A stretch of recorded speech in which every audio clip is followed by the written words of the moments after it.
भूर्भुवः स्वः तत्सवितुर्वरेण्यं भर्गो देवस्य धीमहि धियो यो नः प्रचोदयात्।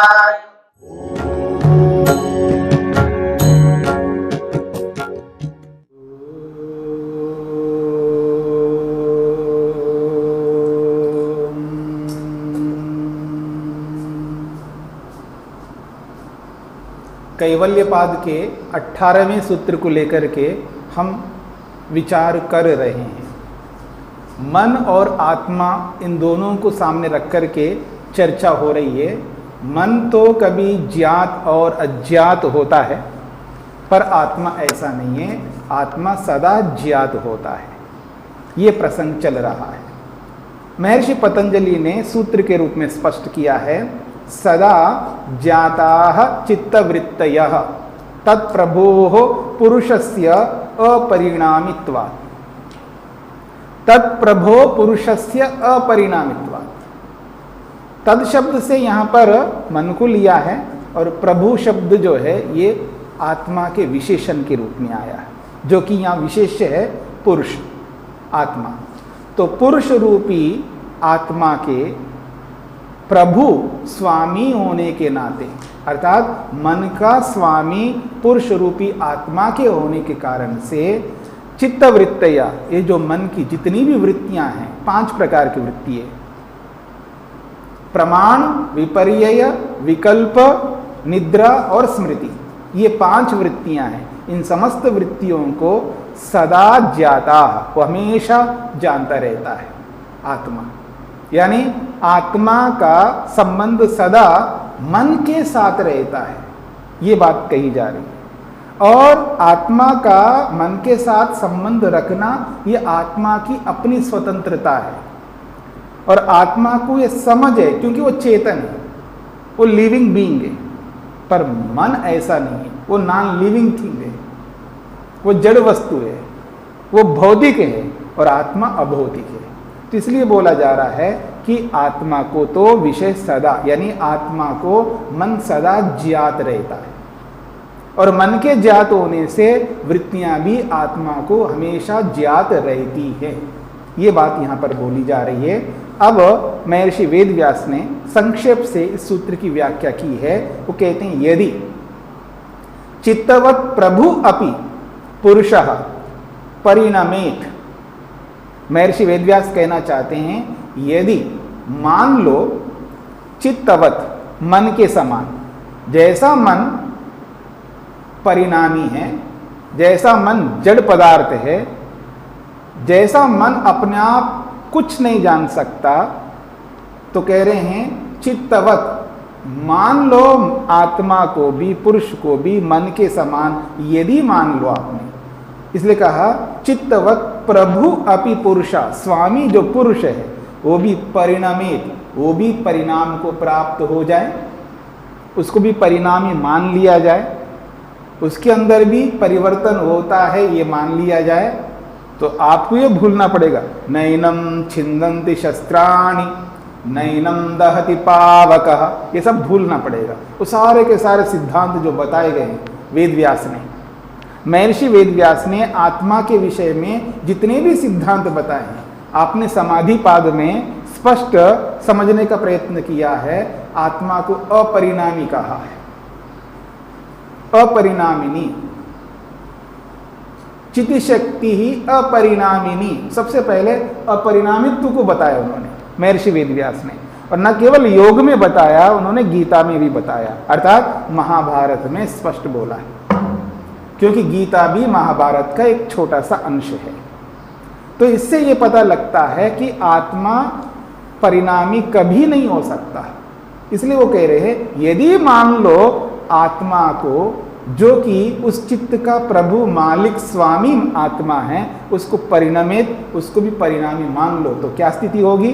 तो कहते हैं तद विषयाः चित्तवृत्तयः, तो उस मन के जो विषय चित्त की वृत्तियां हैं, वो कौन सी वृत्तियां हैं? तो कहा शब्दादि विषयवत, जैसे शब्दादि विषय है, ज्ञाता अज्ञाता स्युः, वो शब्दादि विषय आत्मा के लिए कभी ज्ञात कभी अज्ञात बन जाएंगे।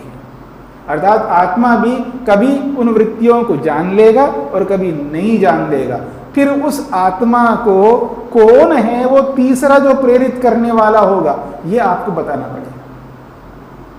क्योंकि यही आत्मा यानी हम स्वयं आत्मा मन को प्रेरित करते हैं, तब मन विषय के साथ जुड़ जाता है, तब विषय का बोध होता है। अर्थात मन कभी तो विषय के साथ जुड़ता है, तब वो विषय ज्ञात होता है। और जब हम स्वयं अपनी इच्छा से मन को प्रेरित ही नहीं करेंगे उसको, तो वो मन उस विषय के साथ जुड़ेगा ही नहीं, तब वो विषय जाकर के अज्ञात होगा। और मन अपने आप हमारे प्रेरणा के बिना, हमारी प्रेरणा जो है उसके बिना ही मन स्वतः स्वयं जाके जुड़ जाए, तब तो वो सदा ज्ञात बनता। ऐसा तो कभी नहीं हो सकता, कभी ऐसा कर ही नहीं सकता। इसलिए हम मन को रोकते हैं। याद रखना मेरी बात को, जहां हमारी रुचि नहीं होती तत्काल रोक देते अपने मन को। नहीं, जहां हमारी श्रद्धा नहीं होती है तत्काल रोक देते हम अपने मन को। जहां हमारा आकर्षण ही नहीं है एकदम रोक देते मन को।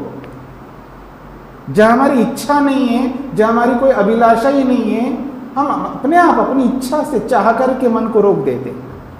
तो अनेकत्र हम अपने मन को अपनी इच्छा से रोकते हैं, और जहां हम अपनी इच्छा से रोकते नहीं हैं, अर्थात ऊपर से हम लोग ये चाह कर रहे, नहीं नहीं नहीं मैं बिल्कुल नहीं चाहता।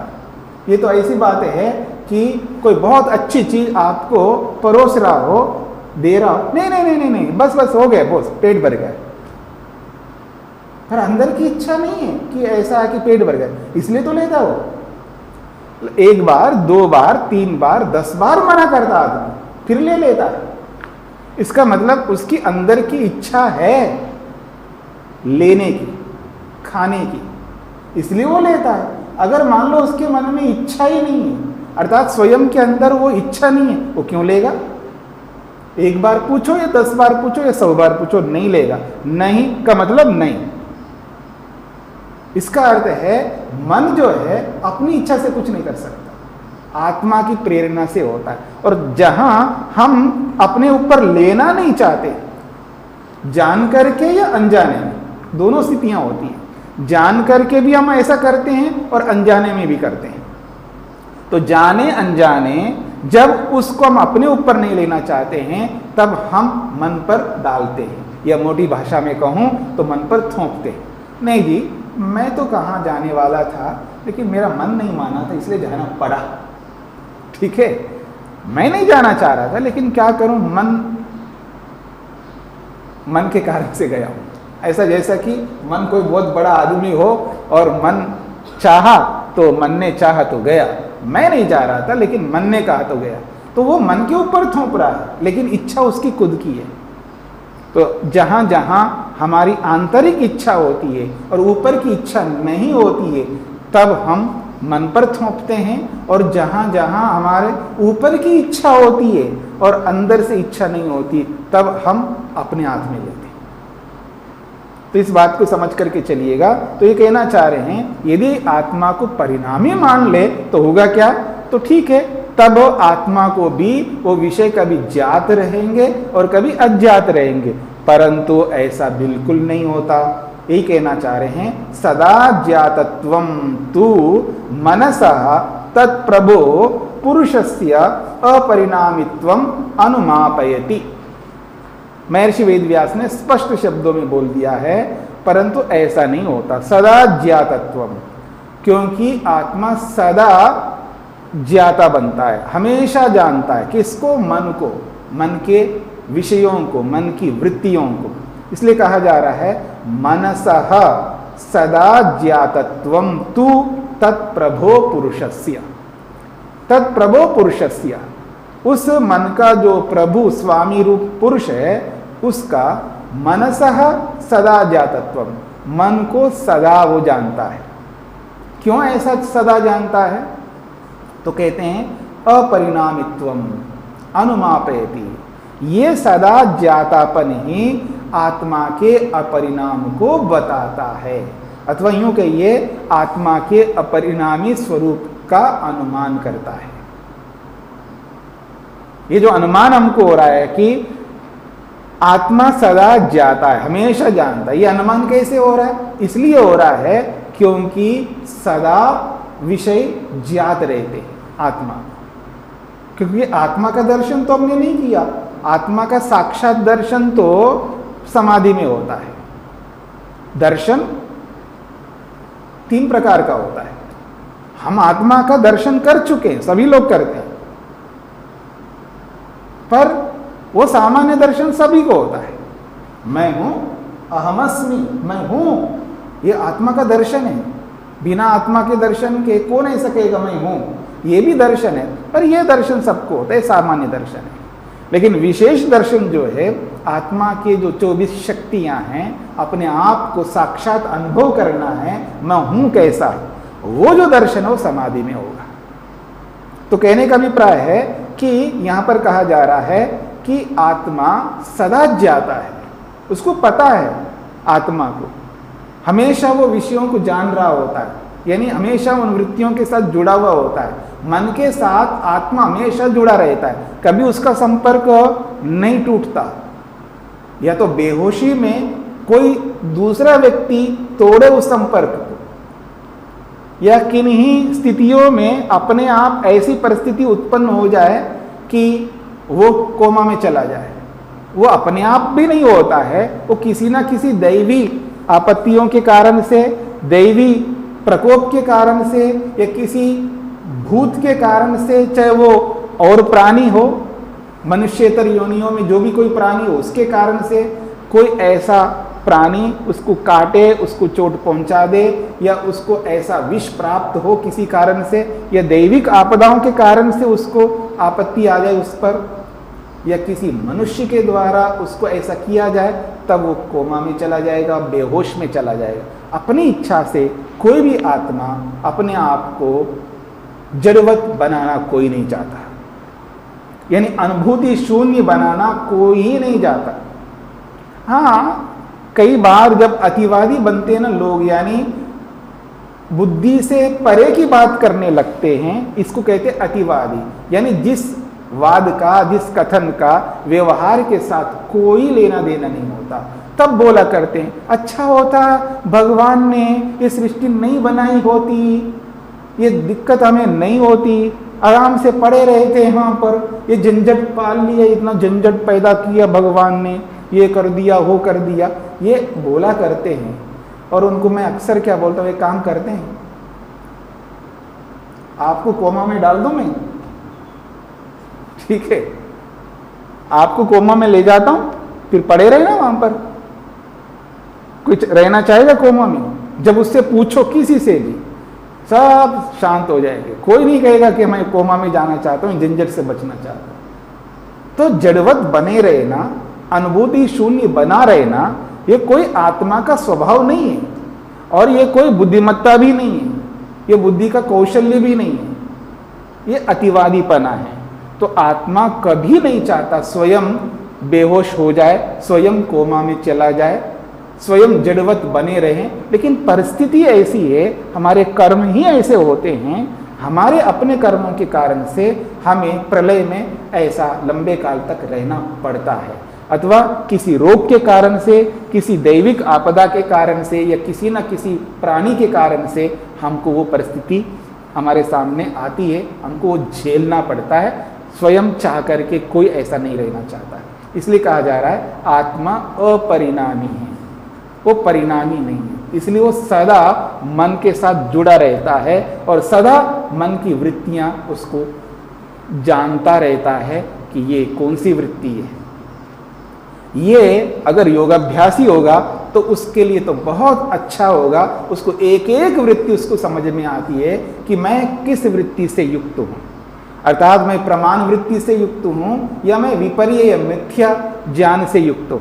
बहुत बड़ी बात होता है अगर आदमी को यह पता लगे कि मैं अभी मिथ्या ज्ञान से युक्त हूं, तो उसको एहसास होगा कि हाँ गलत हूं मैं, क्योंकि मुझ में कौन मानेगा मैं मिथ्या ज्ञान से ओतप्रोत हूं, अर्थात मैं मूर्खता से युक्त हूं, मैं अभी मूर्ख बना हुआ हूं वर्तमान में।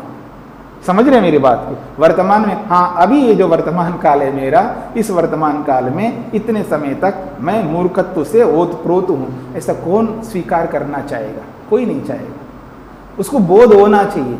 यद्यपि वो मूर्खत्व से युक्त है, लेकिन उसको पता नहीं लगता, क्योंकि वो योगाभ्यासी नहीं है। इसलिए प्रत्येक व्यक्ति को योगाभ्यास करना होता है। इसी के लिए सारा का सारा प्रपंच है। यदि हम योगाभ्यासी नहीं बनेंगे तो हम अपने आप को भूले हुए रहेंगे, अपने आप को भूले हुए रहेंगे। हम भूल जाएंगे अपने आप में कौन हो, हमें एहसास नहीं होगा हम कर क्या रहे हैं। और जब हम योगाभ्यास करेंगे तो हमको अच्छी प्रकार से ज्ञात रहेगा, बोध रहेगा, अब मैं प्रमाणों का प्रयोग कर रहा हूं।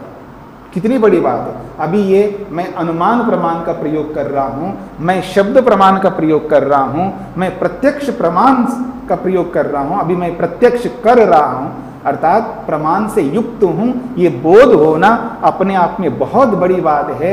यही बोध व्यक्ति को मुक्ति की ओर ले जाने वाला बोध है। वो अपने लक्ष्य की ओर बहुत आगे बढ़ेगा जब उसको ये एहसास हो कि व्यवहार काल में अब मैं प्रमाण से युक्त हूं, या उसको ये एहसास हो मैं विपर्य यानी मिथ्या ज्ञान से युक्त हूं, तो उस मिथ्या ज्ञान से अपने आप को हटाएगा। और जब उसको पता ही नहीं है कि मैं मूर्खत्व से युक्त हूं, तो उसको दूर करने के लिए कोई मेहनत पुरुषार्थ नहीं करेगा। मैं विकल्प वृत्ति से युक्त हूं, मैं अभी सो रहा हूं, नींद में हूं, और जैसे वो जागता है या सोने से पहले उसको ये रहता, हाँ मैं निद्रा वृत्ति में जाने वाला हूं, अब मैं सोने वाला हूं, तो योजना बना करके सोएगा। फिर उठेगा तो उसको बोध रहेगा कि मैं ठीक से सोया हूं, और उस ठीक से सोना, उस निद्रा वृत्ति का बहुत लाभ होता है व्यवहार में, उसका प्रयोग करता है व्यवहार काल में। इसलिए महर्षि पतंजलि ने, वेद व्यास ने निद्रा वृत्ति को भी एक उपाय बताया है अपने मन को अपने काबू में रखने का। इसलिए सारी वृत्तियां जो है आदमी को बोध रहेंगे कि हाँ मैं किस वृत्ति से युक्त हूं। तो ये बोध रखना अपने आप में बहुत बड़ी बात है। वो निश्चित रूप से अपने लक्ष्य की ओर बहुत आगे बढ़ेगा जब उसको ये एहसास हो मैं किस प्रकार के ज्ञान से युक्त हूं, किस प्रकार के कर्म से युक्त हूं, कर क्या रहा हूं, उसको एहसास होना चाहिए। तो यही कहना चाह रहे हैं, सदा ज्ञातत्वम तु मनसः तत्प्रभो पुरुषस्य अपरिणामित्वम अनुमापयति। यहां पर स्पष्ट कहा जा रहा है कि तत्प्रभो पुरुषस्य, उस मन का जो स्वामी रूपी पुरुष आत्मा है, उस आत्मा के अपरिणामित्वम, अपरिणामित्व को अनुमापयति, ये अनुमान करा देता है कि हाँ वास्तव में मैं सदा मन के साथ जुड़ा हुआ हूं। ये एहसास होता है जब आदमी को ये सजगता ये रहे, उसके व्यवहार के काल में जागृत अवस्था में उसको बोध रहे कि हाँ मैं एक आत्मा हूं और मेरा मन एक जड़ पदार्थ है, वो अपने आप कुछ नहीं करता, मेरी प्रेरणा के बिना आत्मा कुछ नहीं कर सकता। तो यहाँ पर ये जो बात कही जा रही है ये बहुत महत्वपूर्ण बात कही है। इस महत्वपूर्ण बात को लेकर के यहाँ स्पष्ट किया जा रहा है कि वो सदा आत्मा ज्ञात है। अब पीछे के विषय को इसके साथ जोड़ करके देखिएगा कि एक और मन को कहा जा रहा है वो कभी ज्ञात है और कभी अज्ञात है, और दूसरी ओर से आत्मा को ये बोला जा रहा है ये सदा ज्ञात है। तो इसके पीछे एक हेतु दिया है, परिणामित्व और अपरिणामित्व। परिणामित्व से ये बताया जा रहा है कि मन जो है परिणामी होने के नाते वो ज्ञाता नहीं हो सकता, क्योंकि जो जो परिणामी है वो ज्ञाता नहीं होता है। जो परिणामी वो ज्ञाता नहीं हो सकता, अर्थात वो चेतन नहीं हो सकता। संघात वस्तु हमेशा परिणामी होने के नाते वो ज्ञाता कभी नहीं बन सकता। और आत्मा संघात नहीं है, आत्मा अपरिणामी है, आत्मा अखंड एक रस एक वस्तु है, हमेशा उसके अंदर एकत्व हमेशा रहता है। लेकिन जितने भी परिणामी पदार्थ वस्तुएं हैं इनमें जो एकत्व है एक समय आने पर वो एकत्व नहीं रहता।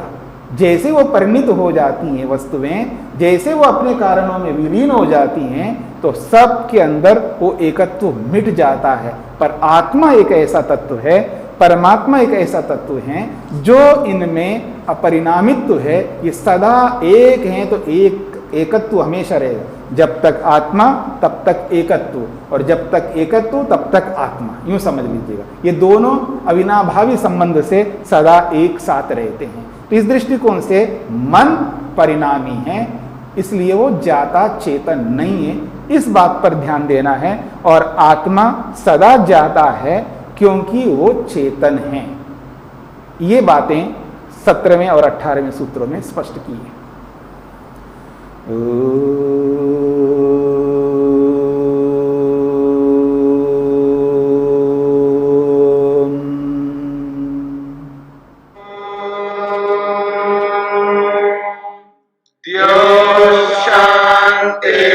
शांतिरंतरिक्षं शांति पृथिवी शांतिरापः शांतिरोषधयः